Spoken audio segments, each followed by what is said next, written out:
1923లో మొదటిసారి ఈ విషబీజం పడింది మన ఆంధ్రప్రదేశ్ లోనే కాకినాడలో కాంగ్రెస్ సమావేశం జరుగుతున్నప్పుడు కాంగ్రెస్ పార్టీ అధ్యక్షుడైనటువంటి మౌలానా మహమ్మద్ అలీని ఏనుగు మీద మేళతాళాలతో ఊరేగించి సభాస్థలానికి తీసుకొచ్చారు.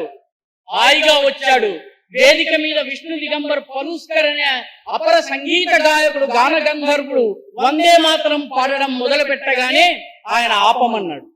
ఎందుకంటే ఇందులో లక్ష్మీ సరస్వతి పార్వతి దశవిధ శస్త్రాస్త్రాలు ధరించినటువంటి భారతమాత గురించి మీరు మాట్లాడుతున్నారు.